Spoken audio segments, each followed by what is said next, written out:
ഇത് നിർണായകമായൊരു തെരഞ്ഞെടുപ്പാണ്. മറ്റെല്ലാ തെരഞ്ഞെടുപ്പുകളും പ്രധാനപ്പെട്ടതാണ് എങ്കിലും ഈ തെരഞ്ഞെടുപ്പ് കേരളത്തെ സംബന്ധിച്ചിടത്തോളം ചരിത്ര പ്രാധാന്യമുള്ളതാണ്. ഇക്കഴിഞ്ഞ 5 വർഷക്കാലം കേരളത്തിൻ്റെ ഭരണം എന്തായിരുന്നു എന്നത് സംബന്ധിച്ച് നമുക്കെല്ലാം വ്യക്തതയുണ്ട്. കേരളത്തിൽ ഇടതുപക്ഷ ജനാധിപത്യ മുന്നണി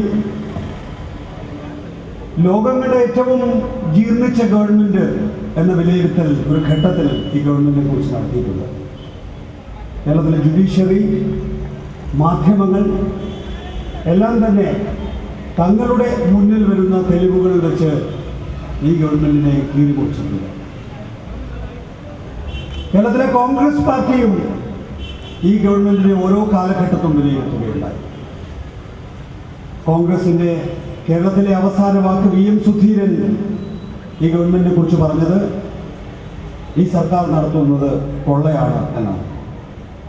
അന്ന് രാത്രി 9 മണിക്ക് ഞാനന്ന് ടെലിവിഷൻ പ്രവർത്തകനായിരുന്നു.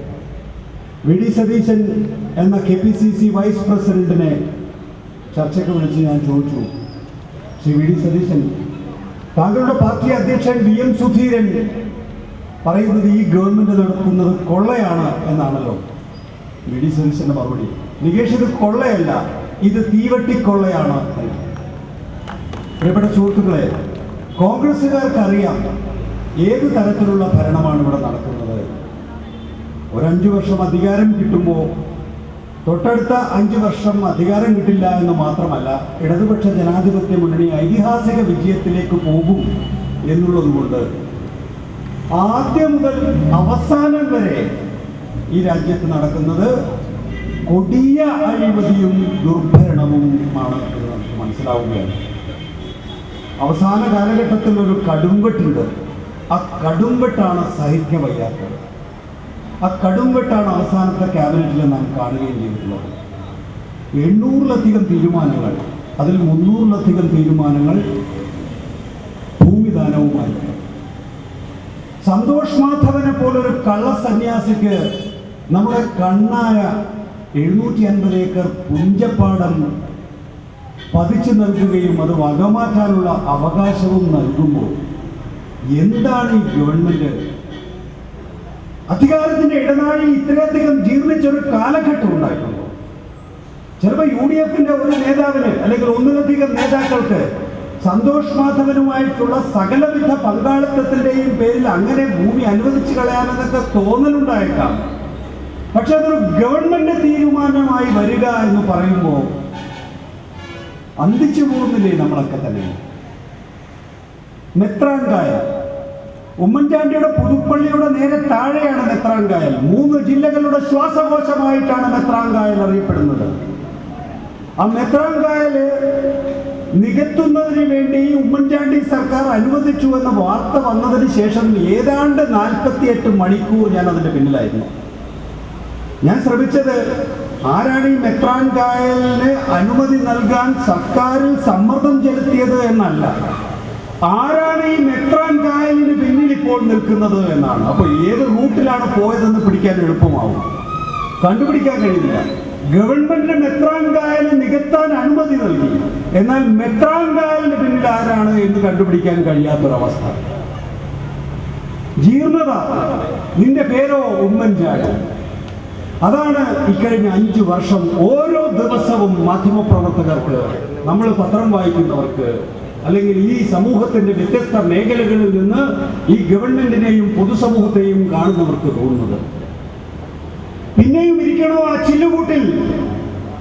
ആ ചില്ലുകൂട്ടിൽ ഇരുന്ന് ഇതൊക്കെ തന്നെയും വിശകലനം ചെയ്ത് ഉമ്മൻചാണ്ടിക്ക് പറയാൻ ഒരാള്, അല്ലെങ്കിൽ വേറൊരാൾക്ക് പറയാൻ ഒരാൾ എന്ന നിലയിൽ പരോക്ഷമായിട്ടുള്ള നിലപാട് സ്വീകരിക്കാൻ, നിഷ്പക്ഷതയുടെ പേരിൽ ഈ പറയുന്ന നാടകം കളിക്കാൻ താല്പര്യം തോന്നിയില്ല എനിക്ക്. എന്നെ സംബന്ധിച്ചിടത്തോളം എന്റെ മനസാക്ഷി പറഞ്ഞു, ഇനി വയ്യ, ഇനി ഇടതുപക്ഷ ജനാധിപത്യ മുന്നണിയുടെ കൊടിക്കീഴിൽ നിന്നുകൊണ്ട് ഈ സർക്കാരിനെ താഴെയിറക്കുന്നത് വരെ അന്തിമമായ പോരാട്ടത്തിന്. പ്രിയപ്പെട്ട പ്രിയപ്പെട്ട സുഹൃത്തുക്കളെ, ഇക്കഴിഞ്ഞ 5 വർഷക്കാലം ഒരു മാധ്യമ പ്രവർത്തകൻ എന്നുള്ള നിലയിൽ അഭിമാനാർഹമായ രീതിയിൽ എനിക്ക് പ്രവർത്തിക്കാൻ കഴിഞ്ഞിട്ടുണ്ട്. ഈ സർക്കാരിന്റെ കൊള്ളരുതായ്മകളെല്ലാം തന്നെയും ഒന്നുകിൽ തുടങ്ങി വെക്കുകയോ അല്ലെങ്കിൽ പകുതിക്ക് വെച്ച് ഏറ്റെടുക്കുകയോ ചെയ്യുകയും എല്ലാം നീതിന്യായ വ്യവസ്ഥയുടെ മുന്നിൽ കൊണ്ടുവന്ന് എത്തി നിർത്തി ഉമ്മൻചാണ്ടി അടക്കമുള്ളവർ 12-14 മണിക്കൂറാണ്. കേരളത്തിന്റെ ചരിത്രത്തിലുണ്ടായിട്ടില്ല അങ്ങനെ ഒരു കാര്യം. കേരളത്തിന്റെ ചരിത്രത്തിലുണ്ടായിട്ടില്ല അങ്ങനെ ഒരു കാര്യം. അഭിമാനമുണ്ട് ഒരു മാധ്യമ പ്രവർത്തകൻ എന്നുള്ള നിലയിൽ. എനിക്കാവും വിധം കേരളത്തിലെ ടെലിവിഷൻ മാധ്യമത്തിൽ ഈ സംഭാവനകൾ നിർവഹിക്കാൻ. ഉമ്മൻചാണ്ടിക്ക് ഇപ്പം ഞാൻ മതി. ഉമ്മൻചാണ്ടിക്ക് ഞാൻ മതി. പ്രിയപ്പെട്ട ശ്രീ ഉമ്മൻചാണ്ടി 2005 അന്ന് ആ രാഷ്ട്രീയ സാഹചര്യമൊക്കെ ഓർമ്മയുണ്ടല്ലോ നിങ്ങൾക്ക്. ആ 2005 ഞാൻ എക്സിക്യൂട്ടീവ് എഡിറ്ററായ ഒരു ടെലിവിഷൻ മാധ്യമം കേരളത്തിലെ പ്രമാദമായ ഒരു കേസ് പുറത്തേക്ക് കൊണ്ടുവന്നിരുന്നു. അന്ന് നിങ്ങൾ എന്നെ വേട്ടയാടിയതുപോലെയൊന്നും ആരും എന്നെ വേട്ടയാടിയിട്ടില്ല. അന്ന് നിങ്ങൾ എൻ്റെ ഓഫീസ് അടിച്ചു തകർത്തു, എൻ്റെ കാറ് തല്ലി തകർത്തു, എന്നെയും എൻ്റെ കുടുംബത്തെയും പുറത്തിറങ്ങാൻ അനുവദിച്ചിരുന്നില്ല. ഈ നാടാകെ നിങ്ങൾ എനിക്ക് ഉപരോധം ഏർപ്പെടുത്തി. എനിക്ക് മാത്രമല്ല, എൻ്റെ സഹപ്രവർത്തകർക്കും. ഞാൻ പ്രവർത്തിച്ചിരുന്ന ടെലിവിഷൻ മാധ്യമത്തിനാകെ തന്നെയും 2006 ഇടതുപക്ഷ ജനാധിപത്യ മുന്നണി 100 സീറ്റിൽ അധികാരത്തിൽ വരുമെന്ന് പ്രവചനം നടത്തി ഞാൻ പ്രവർത്തിച്ച ടെലിവിഷൻ മാധ്യമം 99 സീറ്റിൽ അധികാരത്തിലെത്തിയ ഇടതുപക്ഷ ജനാധിപത്യ മുന്നണി. അന്ന് നിങ്ങൾ വാർത്താ സമ്മേളനം നടത്തി കൊലവിളി നടത്തിയത് എനിക്കെതിരെയായിരുന്നു വ്യക്തിപരമായി. 2007 ഡിവൈഎഫ്ഐയുടെ സംസ്ഥാന സമ്മേളനം നടന്നത് ഇതേ കണ്ണൂരിൽ വെച്ചാണ്. അന്ന് ഞാൻ എൻ്റെ പൊക്കിൾക്കൊടി ബന്ധത്തെക്കുറിച്ച് പറഞ്ഞു, ഡിവൈഎഫ്ഐയെ കുറിച്ച് പറഞ്ഞു, എൻ്റെ ജീവിതത്തെ ചിട്ടപ്പെടുത്തിയ രാഷ്ട്രീയ പ്രസ്ഥാനത്തെക്കുറിച്ച് പറഞ്ഞു. ആ പ്രസ്ഥാനത്തെക്കുറിച്ച് പറഞ്ഞപ്പോൾ എന്നോട് എൻ്റെ കുടുംബം ഒന്നും ചോദിച്ചിരുന്നില്ല. എന്തിന് നീ ഡിവൈഎഫ്ഐയുടെ സമ്മേളനത്തിൽ പങ്കെടുത്തു, എന്തിന് അങ്ങനെ പ്രസംഗിച്ചു എന്ന്. എനിക്കറിയാമായിരുന്നു എൻ്റെ കുടുംബത്തിൻ്റെ മനസ്സും ഞാൻ പറയേണ്ട രാഷ്ട്രീയവും. മറ്റൊന്നും കൂടി പറയാം. 20 വർഷക്കാലത്തെ മാധ്യമ പ്രവർത്തനം എന്ന് പറയുമ്പോൾ 5 ദിവസം ജോലിയും 2 ദിവസം ഓഫും പിന്നെ 14 ദിവസം ലീവും എന്ന നിലയിലല്ല ഞാൻ പ്രവർത്തിച്ചത്.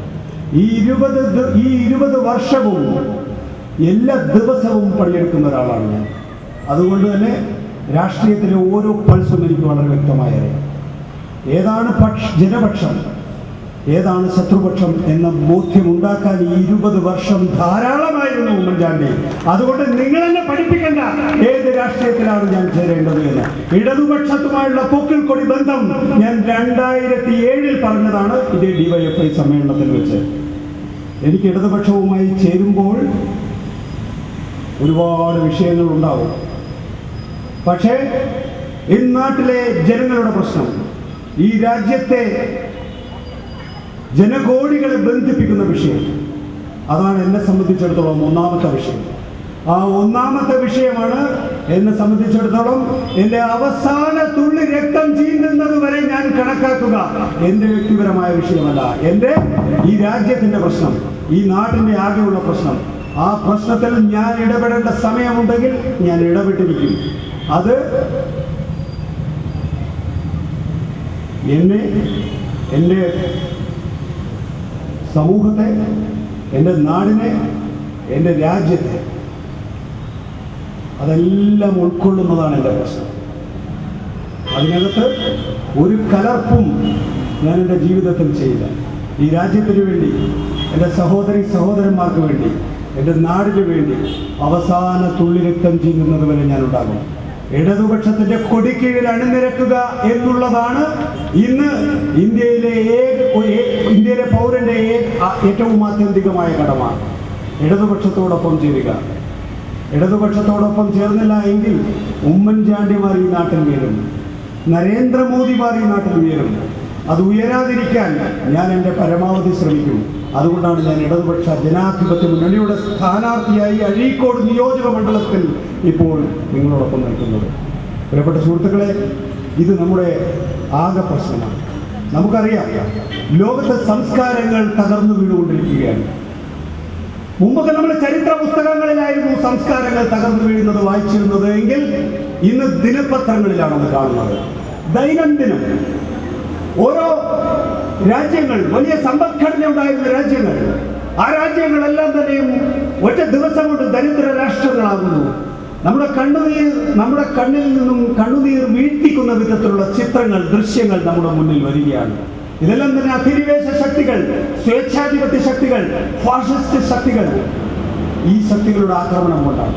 ഇത് നമ്മുടെ വീട്ടുമുറ്റത്തെത്തിയിരിക്കുന്നു.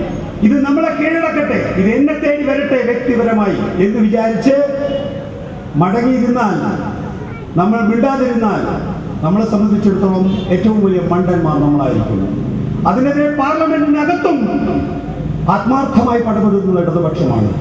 പാർലമെന്റിൽ ദുർബലമായിരിക്കാം ഒരുപക്ഷെ ഇടതുപക്ഷം, പക്ഷേ പുറത്തേക്ക് വരുന്ന ശബ്ദം ആത്മാർത്ഥതയുള്ളതാണ്. ആ ആത്മാർത്ഥതയുള്ള ശബ്ദമാണ് ഇന്ത്യയിലെ പ്രധാനപ്പെട്ട യൂണിവേഴ്സിറ്റികളിലെ വിദ്യാർത്ഥികൾ, ഇന്ത്യയിലെ സാഹിത്യകാരന്മാർ, ഇന്ത്യയിലെ സിനിമാ പ്രവർത്തകർ, ഇന്ത്യയിലെ മറ്റു പണ്ഡിതന്മാർ ഇതെല്ലാം ഏറ്റെടുക്കുന്നത്.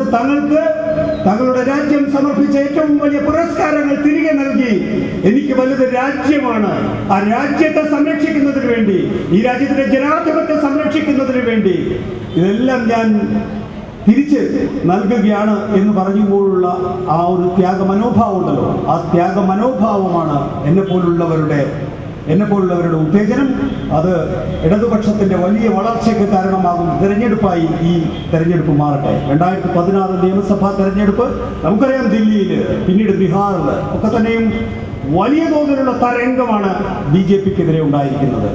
കേരളത്തിൽ BJPക്കെതിരെയും UDFിനെതിരായിട്ടുള്ള വലിയ തരംഗം ഉണ്ടാവുകയാണ് എന്ന് നമുക്ക് എല്ലാവർക്കും അറിയാം. നമ്മളെല്ലാം ഇപ്പോൾ ആളുകളുമായി നേരിട്ട് സംവദിക്കുന്ന കാലഘട്ടമാണ്.